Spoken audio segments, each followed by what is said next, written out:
Stand by for Bwana.org radio. In 3, 2, 1. Cue the announcer.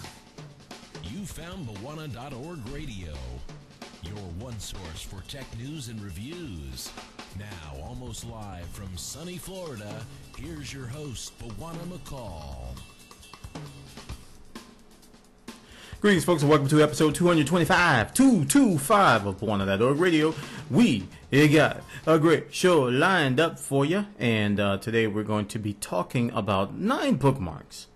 9 stories that I found via my Google Reader shared items. You can go over to, I don't know the URL. But anyway, if you follow me on Google Reader, you'll find them. Or you can go to delicious.com/225. That's delicious.com/iBuffer225. Today was a pretty good day for me. I fought sleep for most of it, but I got a little rest and pretty much of a slow day. I didn't do a whole lot. I was very unproductive at work. I got one video squeezed out. I mean, I was like, and it popped out. And it's up on YouTube right now. This is talking about Team Fortress 2, one of the first stories we're going to talk about. I'm going to mention it a little bit later. But I squeezed out a video. I've been slacking lately on Bwana.tv ever since I got sick. I haven't been back on my full schedule yet. But we're going to be shooting for that. We're going to be trying to get more videos pumped out over there.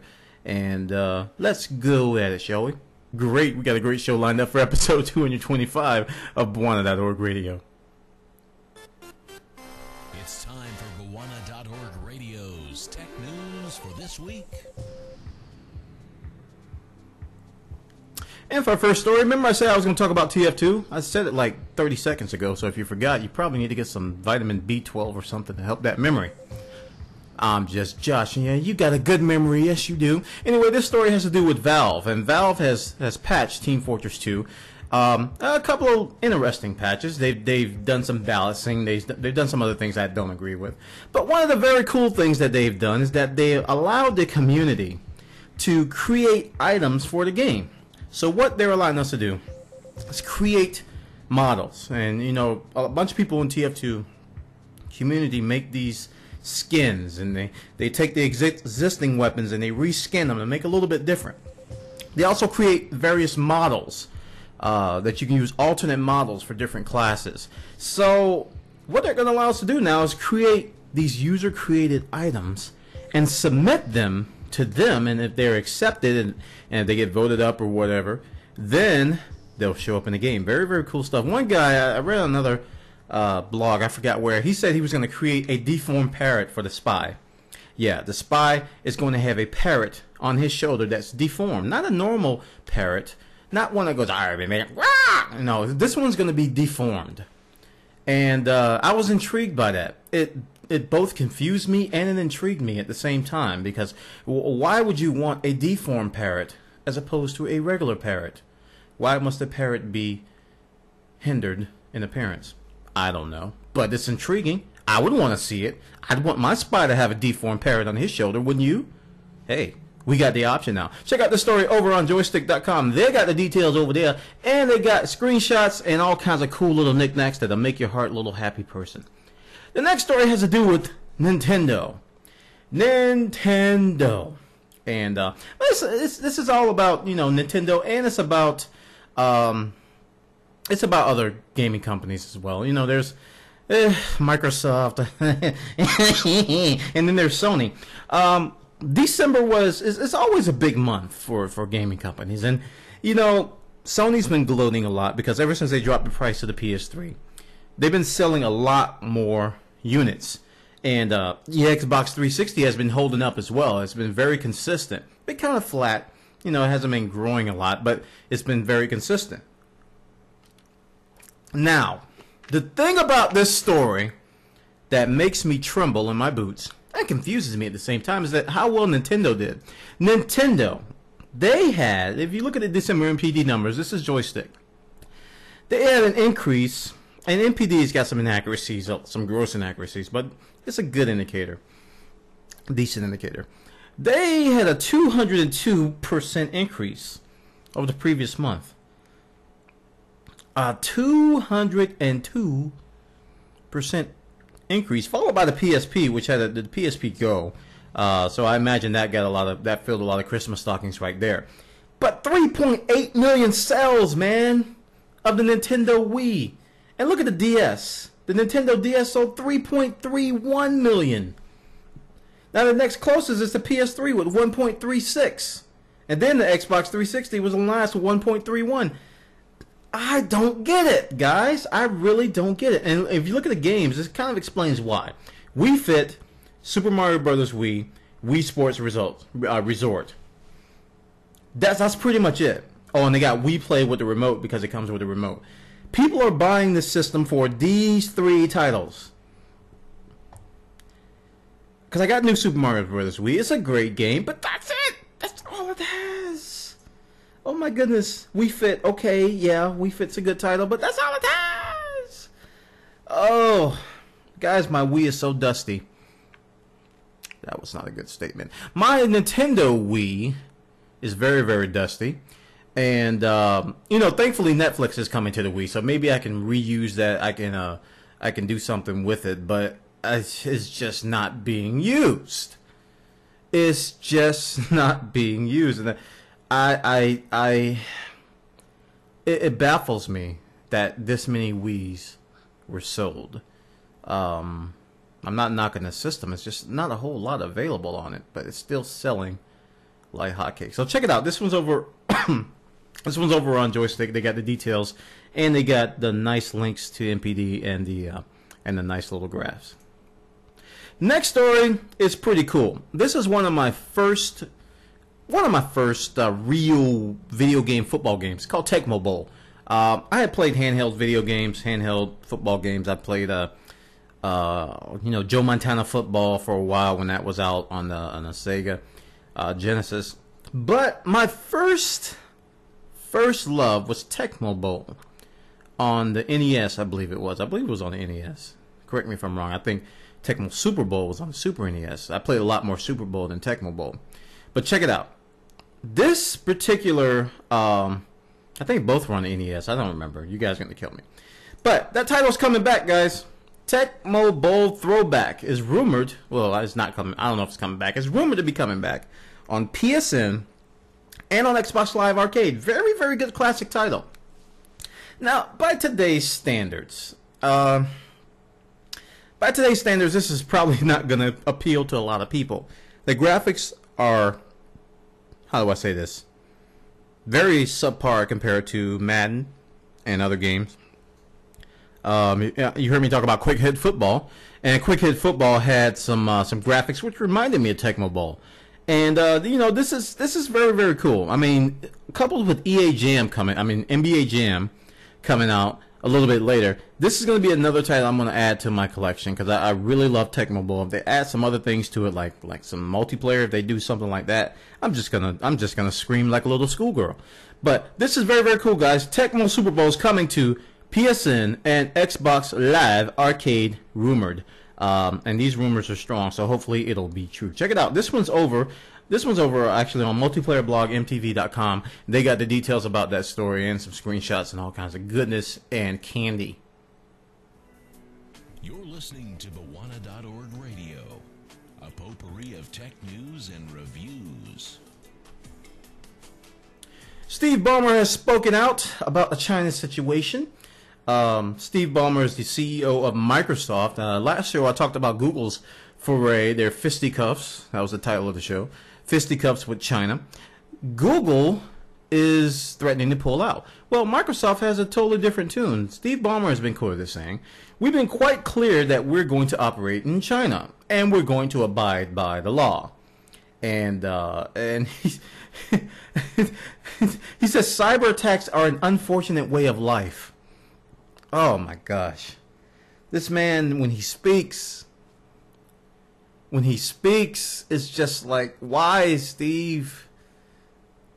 Cyber attacks are an unfortunate way of life. I wouldn't want to be that person. That's unfortunate. That's unfortunate. But granted, I don't know how I would have replied to that either. I would have probably said, well, that sucks be to Google. I can't be a CEO because I'd probably say that sucks be to Google. But we're going to stay in China.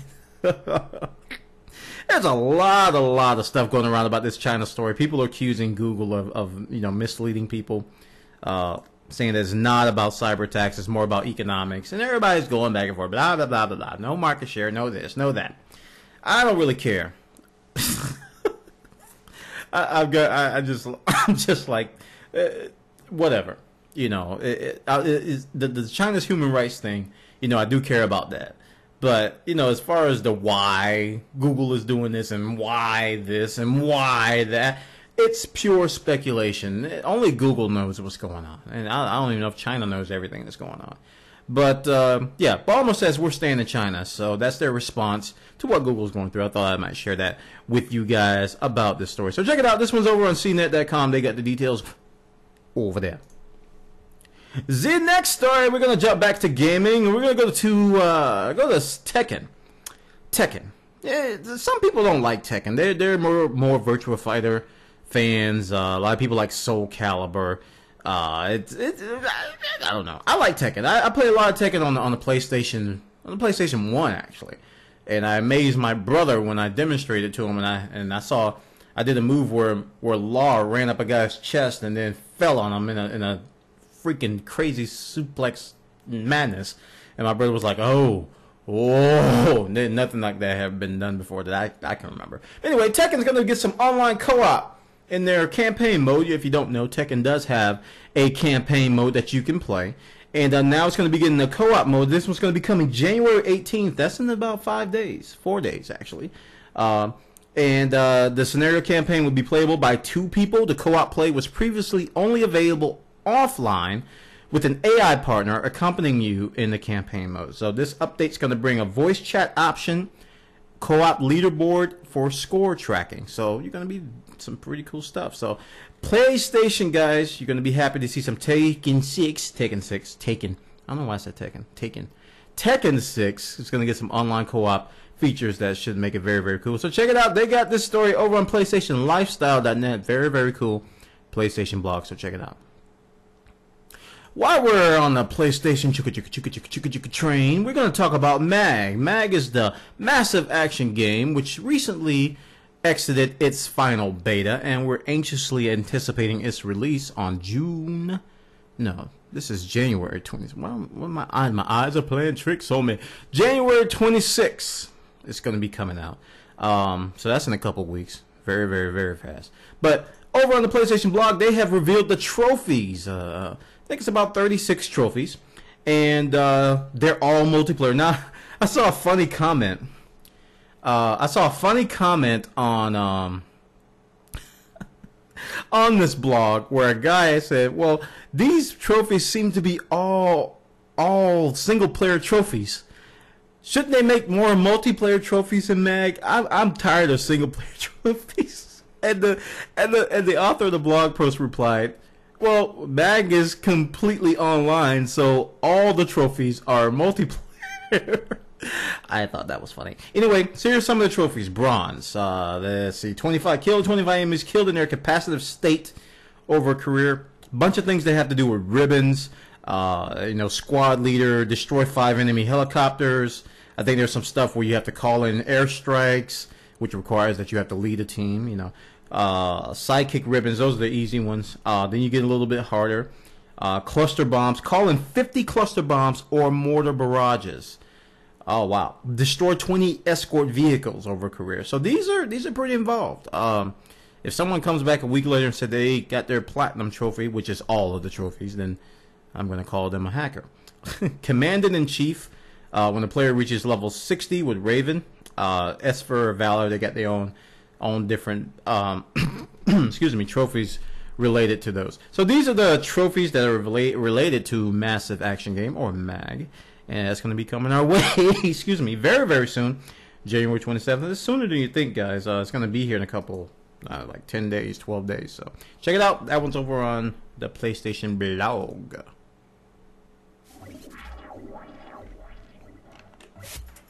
You found Bawana.org Radio.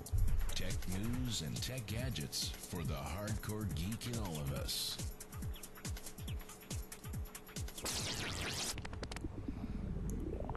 My good buddy Chris Perillo is launching a new site, or has already launched a site, lockerdome.net. And Chris is using the BuddyPress plugin for WordPress to build a kind of a live streaming community blog type thing. It looks like an extension or an alternative to his geeks.perillo.com. This one has some revenue options as well. You can get a premium account with less ads and things like that. I think there's some, he may be doing some ad sharing with the blogs. He did that with lockerdome.com. But this story is over on on Mark's blog, Mark Krinsky's blog, livestreamblog.com. And Chris Perillo is going to be launching this, it has launched this on lockerdome.net. You can go there now and sign up, add friends. I'm at lockerdome.net / I think user / Buana. And it's, yeah, I told Chris, I sent him a message. I said it was very, very clean, and it looks like it's gonna really take off. But Chris is like me; he's a perfectionist, so he immediately told me all the things that was wrong with it. But he assures me that things are gonna be fixed very, very soon. He's working with a developer, but Chris is a perfectionist, much like myself. So check this out, guys. This is not a bad community, not a bad service. Like I said, the interface, it was the first thing that caught my eye. Everything was easy to read. My eyes weren't overwhelmed like a lot of times when I go to Ning. I feel like my eyes are going to fall out of my head and break dance and then spontaneously combust into balls of popcorn. Anyway, check this out. Over on livestreamblog.com, this is Mark Krinsky's blog. You can check out his other stuff. He's got a bunch of live stream related news over on there, so check it out. Next story is... it's kind of bittersweet. I know a lot of you don't like this game, and I play a lot of it. You know, I got mixed emotions. This is one of those things you love to hate. It has to do with Modern Warfare 2, and this one came by way of Joystick. Modern Warfare 2 has hit $1 billion. $1 billion. A video game has made $1 billion, guys. Isn't that just crazy? $1 billion. That's 1,000 million. That's like 500 million times 2. Why is there so many billions? Why do people pay so much to get dead? Anyway, Modern Warfare 2, guys, this is absolutely astounding. I saw it and I was like, are you kidding? The game has only been out 2 months. It's only been out 2 months. November 11th, remember? That's what? January 14th, 2 months. $1 billion in 2 months. Modern Warfare 2 gets the finger. Not that finger, you people listening to the podcast. I'm using my pinky. Should be coming to live.born.tv anyway to see what I'm talking about. Looking at my ugly face talking about this stuff. Anyway, check it out. Joystick.com got the details. Modern Warfare 2 makes $1 billion in money. Yes, check it out. Next story is our final story, and it's kind of funny. I was looking at this, and I just chuckled. Then I chuckled again. Then I laughed, and then I chuckled a little bit louder, and then I laughed, and then I chuckled. And it's kind of like a loop. Sometimes I get in the chuckle loops, and my wife just looks at me and shakes her head, and I'm like, now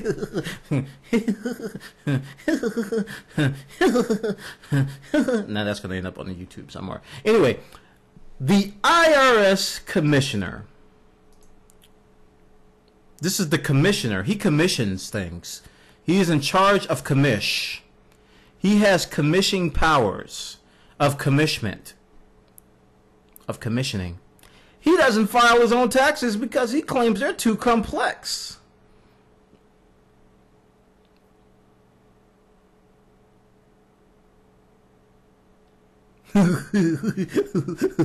Oh, anyway. Chuckle loop out of the way. This is just crazy. I do my own taxes, but I don't do a lot of complex things. But more and more I'm doing this podcast stuff, ad revenue, and, I got to file all that stuff, and W-2s here and there, and I'm not doing a whole lot of exemptions. I probably could do a whole lot more exemptions than I am right now. I mean, if I go to like H&R Block, they'd be like, "Why in the world aren't you exempting your bottled water? That's a business write-off." See here, tax code 58.6832 start 84811, rounded off to the nearest decimal point. Yeah. I use TurboTax as well. Tiddlywinks in the chat room says he uses TurboTax. I use TurboTax as well. But TurboTax doesn't catch everything. That a program, it's impossible for a program to decipher that ridiculous, complexity. And I think this speaks volume to our tax system. In the United States, guys, if you're listening internationally, our tax system is a mess right now. A lot of criminals love it because there's so many loopholes, so many ways to get money from the government from illegal, or not really illegal, but from shady practices, by bending the law. So, this guy here, he has a good point. He says that I'm not going to do my own taxes because they're just way too complex, and I agree. And it was funny because he's the IRS commish, and he commissions things over there. So check that out. This one's over on thehill.com. They got the details over there. All right, and that concludes episode 225 of BDOR Radio. We are thanking everybody for coming by. I think my internet held up pretty well. I had some issues with Comcast, but we're here live. We're here live every Tuesday and Thursday night around 8:30 p.m. Eastern Standard Time. Tonight we started about 8:45 because I was late. That's my excuse, and I'm sticking to it. So thanks, guys, for coming by. And if you're listening via YouTube, hopefully I can post this from the YouTube. I've been slacking on that. If you're listening via YouTube or other outlets, come by. If you're not doing anything on Tuesday or Thursday nights, we're here having fun, being goofy. So check it out. All right, folks, that concludes episode 225 of BDOR Radio, and I will see you next time.